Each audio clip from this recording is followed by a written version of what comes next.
Bismillahirrahmanirrahim. Alhamdulillahirabbil alamin. Asyhadu an la ilaha illallah wahdahu la syarikalah wa asyhadu anna Muhammadan abduhu wa rasuluh.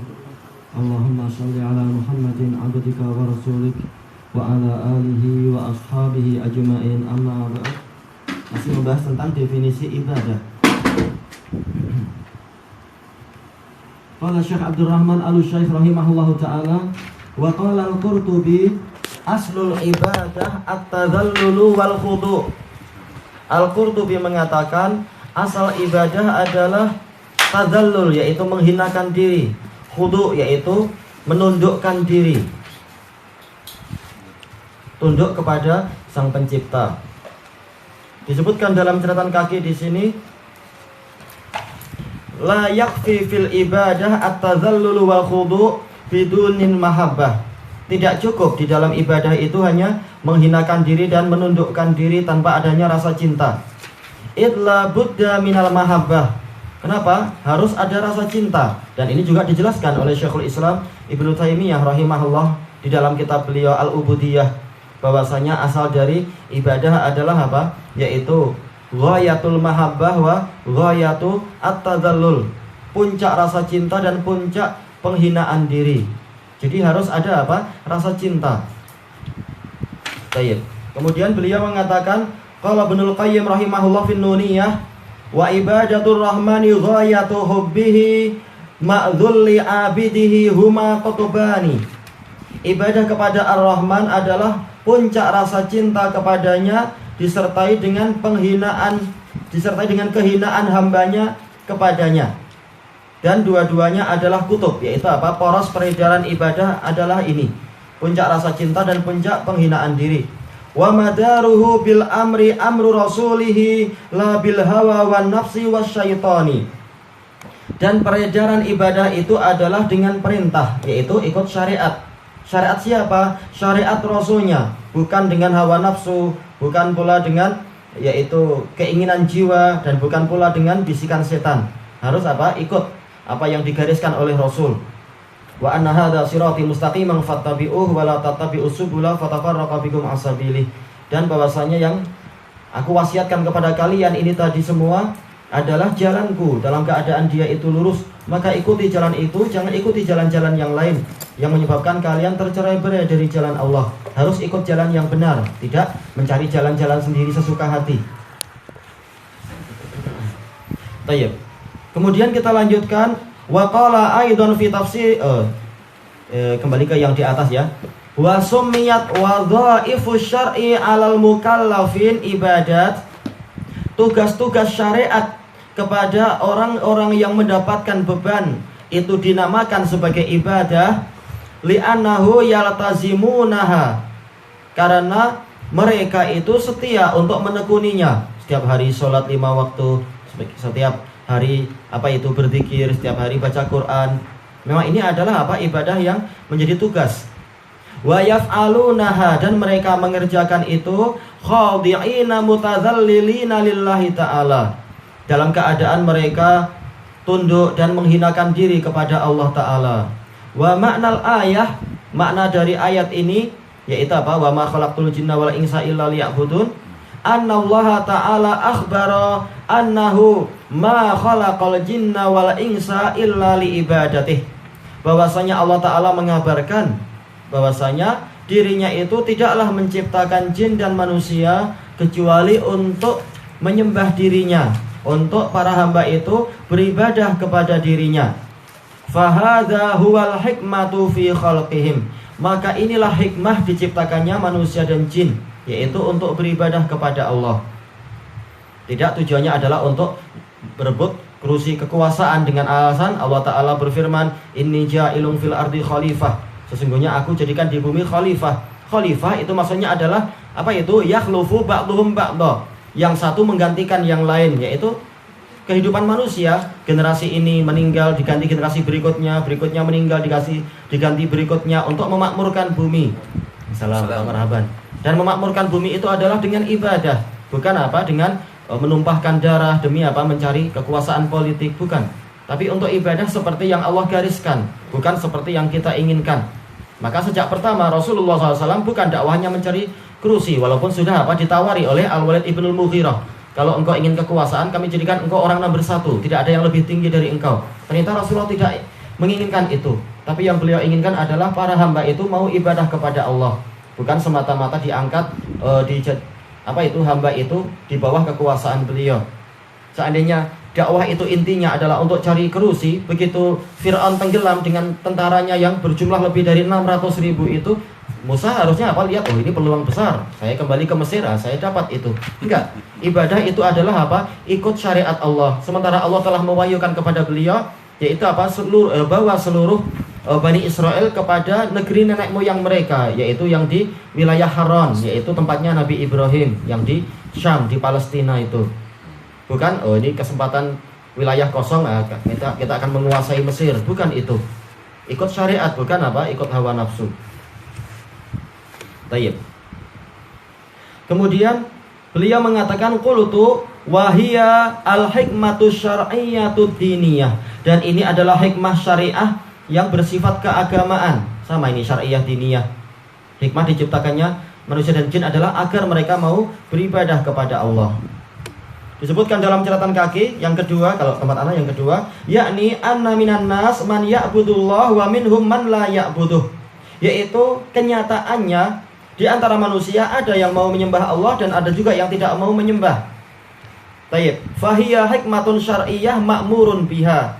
Maka diciptakannya manusia untuk ibadah adalah hikmah syar'iyyah yang manusia diperintahkan untuk itu. Diciptakan agar mereka mau beribadah.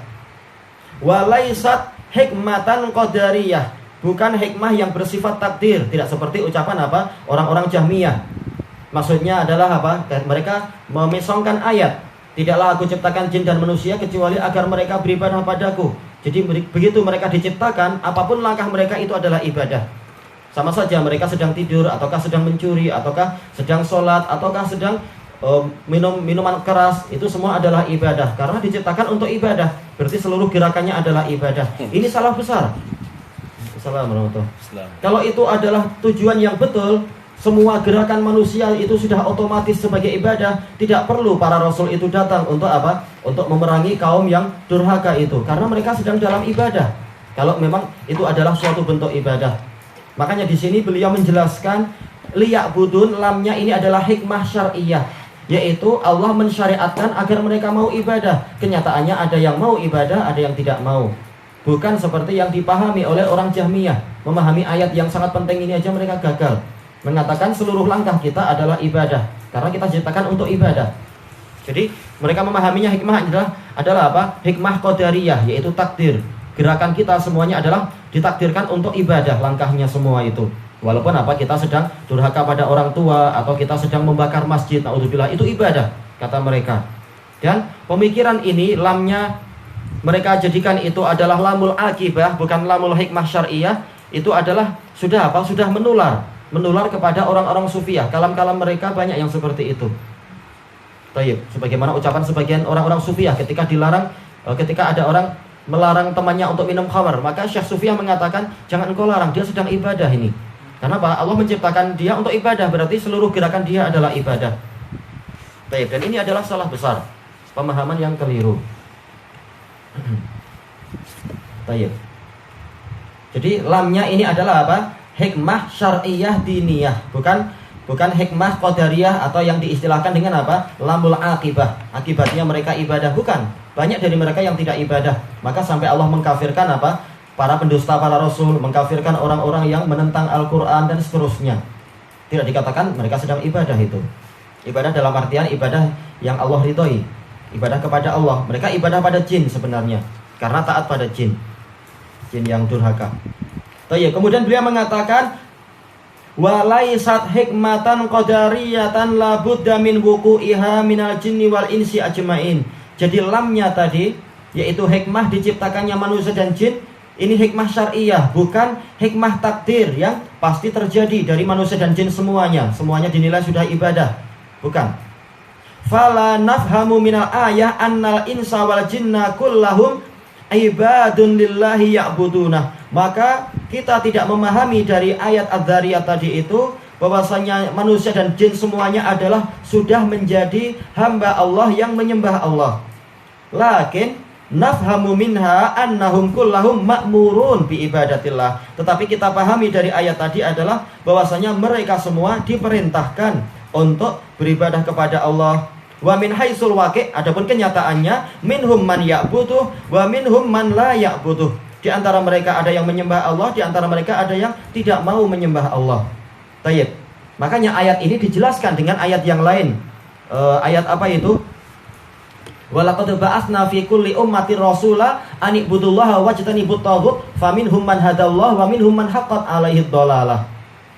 Yaitu tidaklah kami mengutus pada setiap umat seorang rasul kecuali apa? Walaqad ba'atsna fi kulli ummatin rasul, dan sungguh telah kami utus pada setiap umat seorang rasul yang dakwahnya adalah apa? Mengatakan sembahlah Allah dan jauhi para tauhid. Lalu Allah menyebutkan di antara mereka ada yang dapat petunjuk mau beribadah, di antara mereka ada yang telah pasti kalimat kesesatan, yaitu berpaling, tidak mau mengikuti perintah Rasul. Jadi menunjukkan apa? Manusia ada yang taat, ada yang tidak taat.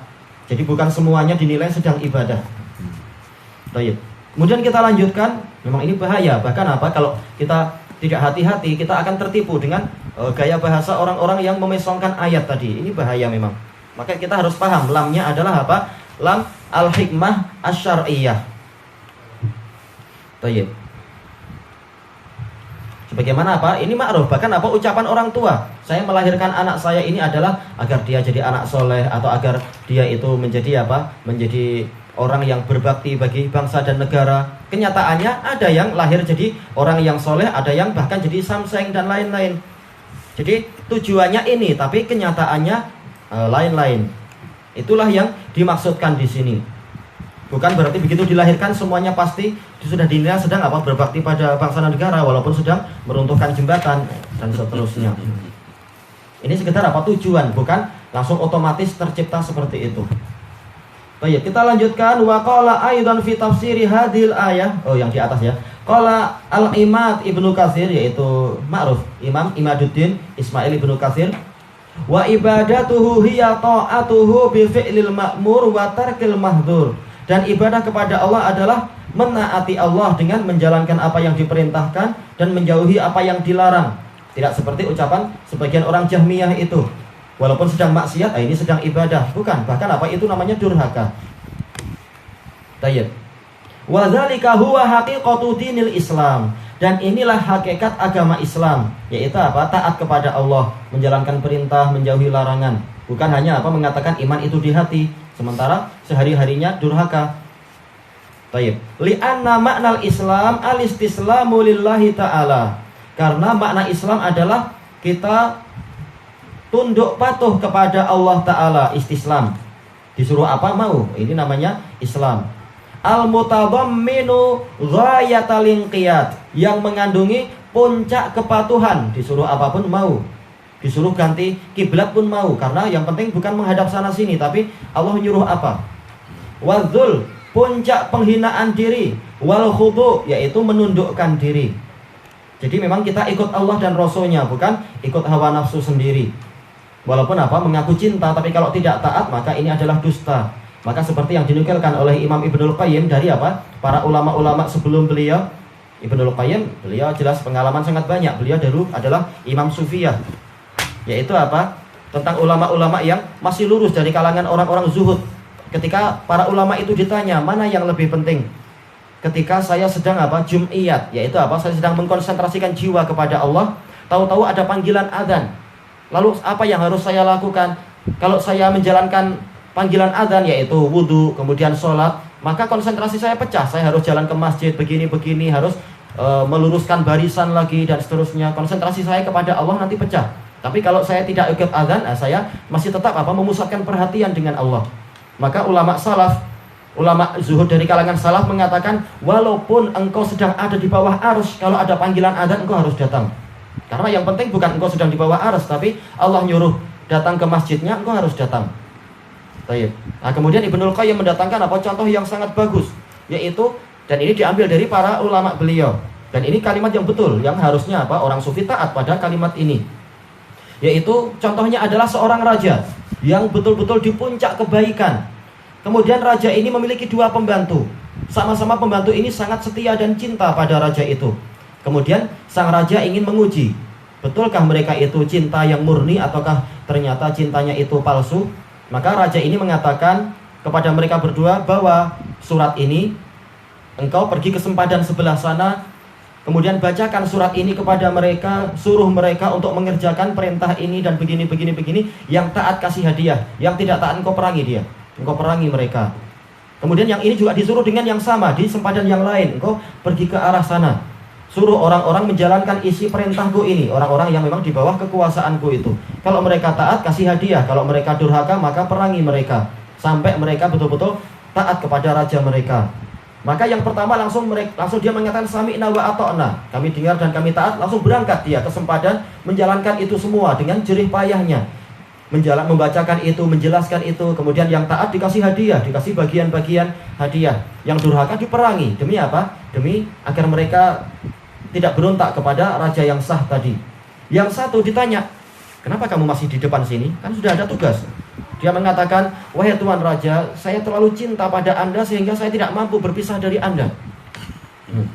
Kemudian rajanya bilang, jangan khawatir, walaupun engkau pergi ke sana, ini adalah dengan perintahku dan bukti cinta kepadaku. Walaupun engkau jauh di sana, kalau engkau menjalankan apa yang aku gariskan, maka engkau di hatiku dekat. Maka jalankan perintah ini.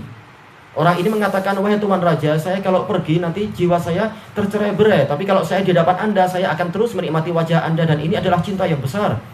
Kata Ibnul Qayyim, siapa yang layak untuk dihukum dan siapa yang layak untuk dimuliakan? Jelas yang pertama yang layak dimuliakan. Yang kedua, walaupun dia mengaku cinta, tapi apa? Cintanya palsu. Dia cinta bukan karena apa? Untuk khidmat kepada raja, tapi untuk apa? Memenuhi keinginan pribadinya. Tidak ingin apa? Kehilangan wajah rajanya. Jadi itu adalah cinta yang palsu, mengaku cinta tapi apa? Disuruh ini tidak mau, disuruh itu tidak mau, pengennya dekat terus tapi malas ibadah. Nah, apa gunanya pembantu macam ini? Disuruh kerja nggak mau, cuma pengen menempel, nanti makan tidur di situ. Ini nggak faedah pembantu macam ini. Baik. Dan inilah yang diinginkan. Hakikat Islam adalah apa? Kita membuktikan cinta kepada Allah dengan tunduk patuh kepada syariatnya. Disuruh apa? Kita kerjakan. Baik. Dengan apa? Dengan baik sangka bahwasanya perintah Allah pasti baik dan pahalanya itu bagus. Kalau menyelisihinya justru memang apa? Kerugiannya lebih besar. Baik. Kemudian kita lanjutkan, wa qala aidan fi tafsiri hadhil ayah. Imam Ibnu Katsir juga berkata tentang tafsir ayat ini, wa makna ayah, makna ayat ini adalah annallaha ta'ala khalaqal khalqa liya'buduhu wahdahu la syarikalah. Bahwasanya Allah Ta'ala menciptakan para makhluk agar mereka menyembahnya satu-satunya tanpa sekutu baginya. Faman ata'ahu jazahu atammal jaza. Barang siapa taat kepadanya, maka Allah akan membalasinya dengan pahala yang sempurna. Bahkan apa? Walaupun sekecil dzarrah, dia akan dapat pahala sebesar gunung atau lebih. Ini kebaikan yang besar. Waman asah, tapi barang siapa durhaka kepadanya dengan alasan apapun, kecuali apa? Udzur karena lemah atau dipaksa itu lain. Tapi ini sengaja dia durhaka tapi pakai alasan ini itu, azabahu asyaddal azab. Allah akan menyiksa dia dengan siksaan yang keras. Tayyib. Atau siksaan yang paling keras tergantung apa? Kesalahannya. Wa akhbara annahu ghairu muhtajin ilaihim. Dan Allah mengabarkan bahwasanya dia tidak perlu kepada mereka. Kalau raja dunia menyuruh pembantu ini itu karena dia perlu. Sementara Allah Ta'ala tidak merasa perlu kepada hambanya. Makanya ayat tadi setelah itu dilanjutkan dengan apa? Ma uridu minhum min rizqi wa ma uridu ayyutaimun. Aku tidak menginginkan rezeki dari mereka dan aku tidak ingin mereka memberi makan. Bahkan apa? Innallaha huwar razzaq dzul quwwatil matin. Sesungguhnya Allah itulah pemberi rizki dan yang memiliki kekuatan lagi maha kokoh. Makanya kalaupun seluruh dunia durhaka, Allah enggak rugi. Allah Ta'ala berfirman, walillahi 'alan nasi hijjul baiti man istata'a ilaihi sabila wa man kafara fa innallaha ghaniyyun 'anil alamin. Allah punya hak terhadap manusia untuk mereka itu mengerjakan haji ke rumahnya itu bagi orang yang mampu untuk menempuh perjalanan. Barang siapa mengingkari kewajiban tadi, Allah itu tidak perlu kepada alam semesta. Baik. Jadi bukan disangka kalau kita durhaka nanti Allah Ta'ala gulung tikar bingkraf. Enggak, Allah Ta'ala tidak rugi sama sekali. Bal humul fuqara'u ilaihi fi jami'i ahwalihim. Bahkan mereka itulah yang sangat perlu dan sangat tergantung kepada Allah di dalam segala urusan mereka, dalam segala keadaan mereka. Makanya Allah Ta'ala berfirman, apa itu? Ya ayyuhan nasu antumul fuqara'u ilallah wallahu huwal ghaniyyul hamid iyasha yudhibukum wa ya'ti bi khalqin jadid wa ma dzalika 'alallahi bi aziz. Wahai manusia, sesungguhnya kalian itu sangat perlu kepada Allah dan Allah Maha Kaya lagi Maha terpuji. Kalau Allah menghendaki, Allah mampu untuk kalau Allah menghendaki, Allah akan menghilangkan kalian dan mendatangkan makhluk yang baru, dan itu tidak sulit bagi Allah. Jadi sama sekali memang kita tidak perlu pada Allah Ta'ala. Tidak seperti ucapan apa? Ibnu Farid dan lain-lain dari Ghulatus Sufiyah yang dikafirkan oleh Sufiyah sendiri. Dia mengatakan Allah lebih perlu pada hamba daripada hamba perlu kepada Allah. Karena untuk memperkenalkan diri Allah perlu apa? Perlu menyatu dengan hamba agar manusia tahu Allah itu gambarannya keindahan begini, kecantikan begini, ketampanan ini. Jadi Allah perlu pada hamba. Ini adalah kalimat kufur, nggak boleh. Bahkan kita yang perlu pada Allah. Tayyib wa huwa khaliquhum wa raziquhum. Dan Allah itulah yang menciptakan mereka dan memberikan rezeki kepada mereka. Tayyib, selesai dari tafsir Ibnu Katsir. Qala Ali bin Abi Thalib radhiyallahu anhu fil ayah, tentang ayat ini Ali bin Abi Thalib mengatakan, yaitu wa ma khalaqtul jinna wal insa apa? Illa li'amurahum an ya'buduni wa ad'uhum ila ibadati. Tidaklah aku ciptakan jin dan manusia kecuali untuk aku perintahkan kepada mereka agar mereka menyembahku dan aku panggil mereka untuk beribadah kepadaku. Qala Mujahid illa li'amurahum wa anhahum. Tidaklah aku ciptakan mereka kecuali untuk aku perintah mereka dan aku larang mereka, yaitu aku turunkan syariat. Jadi kembali kepada apa? Pembahasan tadi, lamnya liya'budun adalah apa? Hikmah syar'iyah, untuk menjalankan perintah dan menjauhi larangan. Bukan otomatis langsung orangnya dinilai sedang ibadah. Ikhtarahu Zajjaj wa Syekhul Islam. Ini pendapat-pendapat ini dipilih oleh Az-Zajjaj dan Syekhul Islam. Disebutkan dalam catatan kaki, memang Syekh Muhammad bin Nizam sangat teliti beliau. Zajjaj bukan Zujaj. Bukan. Kalau Zujaj itu kaca, cermin. Kalau Zajjaj itu adalah apa? Orang yang bekerja untuk membuat cermin dan semacam itu. Zajjaj ini buat cermin Ya. ya. Seperti hidza itu adalah kasut. Hadza itu adalah apa? Tukang kasutnya itu, pembuat kasut. Ini ulama, ini memang buat cermin. Zajjaj, apa namanya? Ana tidak baca biografinya tapi ma'ruf, yaitu para ulama memang apa? Banyak yang kerjaannya seperti itu. Ada al-bazzaz, yaitu penjual baju, penjual kain. Ada hammal, yaitu tukang kuli di pasar. Tapi apa? Dia ulama besar. Memang banyak julukan-julukan seperti ini. Seperti Imam Besar Syafi'iyah, Abu Bakar Al-Qaffal. Karena memang dia adalah apa? Ahli buat kunci.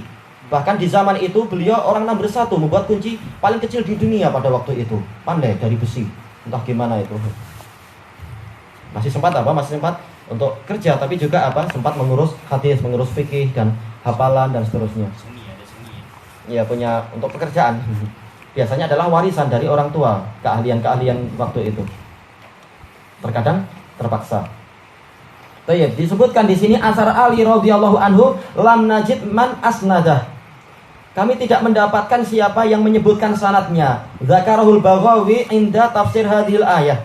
Ini disebutkan oleh Baghawi dalam tafsir ayat ini. Baghawi ini tafsir Ma'alimut Tanzil ini sebenarnya adalah ringkasan dari tafsir As-Sa'alabi. Jadi kalau kita punya kitab lengkap tafsir Sa'alabi, mungkin kita boleh mendapatkan sanadnya di situ barangkali. Wa Ibnu Taimiyah fi Dar'i Ta'arud. Ibnu Taimiyah menukilkan kalam Ali bin Abi Thalib tadi tanpa sanad juga. Wa huwa madkurun fi Majmu'il Fatawa biduni isnad. Jadi untuk yang Ali wallahu alam, sanadnya tidak tahu. Asaru Mujahid huwa fi Dar'i Ta'arud li Syekhul Islam wa dzakara Syekhul Islam isnadah. Syekhul Islam menyebutkan sanadnya kama fi Majmu'il Fatawa wa qala wa hadha huwal ma'ruf an Mujahid bil isnadis tsabit. Inilah yang dikenal dari Mujahid dengan sanad yang pasti. Qala Ibnu Abi Hatim, dalam tafsir Ibnu Abi Hatim, haddatsana Abu Sa'id al-Ashaj, qala haddatsana Abu Usamah an Shibl, an Ibni Abi Najih an Mujahid wa dzakarah, kata Syekh Muhammad bin Nizam, wa huwa isnadun sahih. Jadi kita dapat tadi apa? Dari termasuk penafsir terbaik dari kalangan tabi'in, yaitu Mujahid. Tayyib. Jadi lamnya adalah betul-betul apa? Hikmah syar'iyah, untuk perintah dan larangan. Tayyib. Kesimpulannya apa? disebutkan oleh Syekh Muhammad bin Zam dalam catatan kaki itu, wal muallif ja'a bil asaraini tafsiran lil ghayah. Sang penulis yaitu Syekh Muhammad bin penulis syarahnya dohirnya ya, Syekh Abdurrahman Al-Syekh mendatangkan dua asar ini untuk menafsirkan ghayah, yaitu lamnya itu lamul ghayah liya'budun, menafsirkan tujuan bi annaha laysat qadariyah. Jadi tujuan tadi bukanlah berbentuk takdir, wa innama hiya syar'iyyatun diniyah, tapi dia itu adalah tujuan yang bersifat syar'iyah diniyah, untuk mereka diberi perintah dan diberi larangan. Baik. Kita lanjutkan atau kita tambah sedikit? Siapa yang berkata? Yaitu Syekhul Islam. Wa yadullu ala hadza qauluhu ta'ala. Ini juga ditunjukkan oleh firman Allah Ta'ala. Jadi memang ayat satu sama lain saling menjelaskan. Ayahsabul insanu ayyutraka sudah. Apakah manusia menyangka untuk dibiarkan tersia-sia? Qala Syafi'i la yu'mar wa la yunha. Tersia-sia maksudnya adalah tidak diberi perintah dan tidak diberi larangan. Nah, ini menjelaskan ayat tadi. Setelah diciptakan lalu apa? Didatangkan Rasul dan kitab suci untuk memberikan perintah dan larangan. Kalam Syafi'i ada dalam Ar-Risalah. Dan alhamdulillah di Markis sudah sering diajarkan ini kitab Risalah Imam Syafi'i dari awal sampai akhir. Wa qad qala fi Al-Qur'an fi ghairi maudhi'. Allah Ta'ala telah berfirman di dalam Al-Quran di lebih dari satu tempat. Fi ghairi maudhi' artinya adalah lebih dari satu tempat. Tayyib. U'budu rabbakum, sembahlah Rabb kalian. Jadi bukan otomatis orang hidup itu langsung menyembah Allah, tapi apa? Disuruh untuk menyembah. Kalau selama ini durhaka, hentikan kedurhakaannya, mulai beribadah pada Allah. Ittaqu rabbakum, bertakwalah kalian kepada Rabb kalian. Faqad amarahum bima khuliqulah. Allah memerintahkan mereka untuk perkara yang demi itulah mereka diciptakan. Diciptakan dalam rangka apa? Agar mereka menjadi orang yang bertakwa. Tayyib. Wa arsala rusula bidzalik.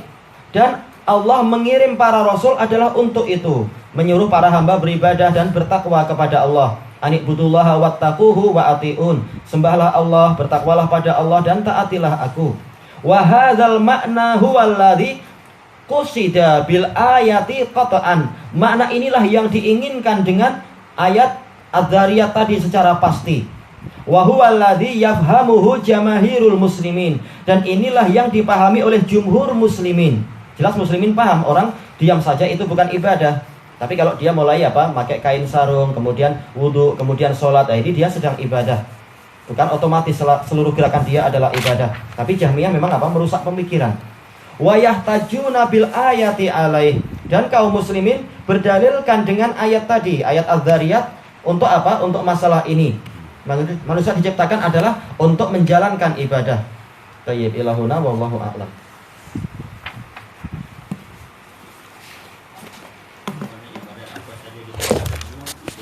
Nah, itu yang seharusnya. Walaupun datang dengan ujian-ujian, dengan berbagai ujian. Iya. Dan Allah Ta'ala berfirman, la yukallifullahu nafsan illa wus'aha. Allah tidak membebani jiwa kecuali dengan kemampuannya. Kalau sedang tidak kuat berdiri ya dengan duduk, tidak kuat duduk ya dengan berbaring. Kalau berbaring pun sulit ya dengan isyarat. Kalau betul-betul sudah nggak ada nyawa ya disolati, masih ada ibadah. Kejujuran diri sendiri dan uruf. Istilahnya kalau syariat jelas. Kemudian apa? Seorang dokter akan menilai. Biasanya orang seperti ini dia kuat, atau boleh jadi seperti ini dia nggak akan kuat ini. Dan juga apa? Bergantung dengan kejujuran. Kejujuran diri sendiri. Dia mengatakan kepada cikgu, saya hari ini tak sekolah lah, sedang MC atau apa. Padahal sebenarnya nggak MC, tapi apa mau main apa, nggak tahu PlayStation. Jadi perlu kejujuran. Contohnya kalau dokter kata tak boleh puasa, kalau puasa akan mudarat badan dia. Tapi dia kata saya mampu juga semua sehingga mudarat dan mati. Itu kembali kepada apa? Kepada dokternya. Kalau dokternya adalah memang mujtahid di bidangnya, maka harus ditaati itu. Kalau dokternya adalah orang yang masih belum pandai, belum pengalaman banyak, ini kembali kepada apa? Kepada si pasiennya, apakah dia taat pada dokter tadi atau memikirkan diri sendiri apa yang lebih kuat, atau tanya ke dokter yang lain. Tapi kalau dokternya adalah orang yang terpercaya dan memang diakui ijtihadnya, maka dia harus ditaati. Di sini adakah dia berlaku maksiat, melanggar Iya, itu masuk di situ. Allah Ta'ala berfirman, wala taqtulu anfusakum innallaha kana bikum rahima. Jangan kalian bunuh diri kalian sendiri. Sesungguhnya Allah sayang pada kalian. Yang mana apa? Rasulullah SAW dikasih tahu oleh para sahabat ketika perang Dzatus Salasil, yaitu apa? Siapa itu namanya? Panglimanya Amr bin As. Beliau namanya cuaca sangat sejuk, apa itu? Akhirnya mimpi basah. Waktu itu nggak ada air. Lalu apa? Kemudian waktu itu ada air tapi di puncak kesejukan. Maka beliau mengimami sholat subuh dalam keadaan apa itu? Tidak mandi janabah. Ketika diceritakan ke Rasulullah, maka apa? Rasulullah tanya, kenapa kamu berbuat itu? Maka siapa tadi? Amr bin As mengatakan, wahai Rasulullah, waktu itu cuaca sangat sejuk dan air pun sangat sejuk. Sementara Allah Ta'ala berfirman, jangan bunuh diri kalian sendiri, Allah itu sayang pada kalian. Maka Rasulullah tertawa menyetujui pendapat itu. Ini menunjukkan apa? Bahwasanya kalau memang kita merasa ini sebenarnya kita tidak mampu ini, atau ada orang yang pandai mengatakan Anda nggak akan mampu, maka apa? Kita taati. Kalau orangnya memang pandai mengetahui keadaan seperti dokter, mengetahui kesehatan si pasien. Kalau seawal pasien nggak percaya sama dokter itu, ngapain ke dokter itu? Cari dokter yang lain. Setelah dokter bicara ternyata nggak ditaati, ya untuk apa? Pergi dokter yang lain. Yang tadi kalau orang itu bergerak juga mau puasa, Itu dilarang. tapi tiba-tiba mati. Adakah mati itu dikira dalam keadaan taat ataupun Dia maksiat. Makanya Imam Ahmad ditanya, kalau seseorang itu dia sudah sangat kelaparan dan tidak ada makanan yang halal, dia dikasih dan dia mendapatkan bangkai khinzir, babi itu, tapi dia tetap memilih tidak makan, lalu dia mati. Maka Imam Ahmad mengatakan dalam apa itu Masail Ishaq bin Ibrahim Andrani, Imam Ahmad mengatakan dia mati dalam keadaan maksiat. Sementara Allah Ta'ala telah memberikan keringanan, tapi dia tidak mau. Nah ini durhaka. Sementara Rasulullah telah bersabda apa itu? Innallaha yuhibbu an tu'ta rukhasuhu kama yakrahu an tu'ta maksiyatuh. Allah itu suka untuk keringanannya didatangi sebagaimana dia benci kalau larangannya itu dikerjakan. Jadi memang apa itu? Kalau emang keadaan sulit, maka apa? Al-masyaqqah tajlibut taisir. Kesulitan akan mendatangkan pemudahan. Tidak perlu apa memaksakan diri.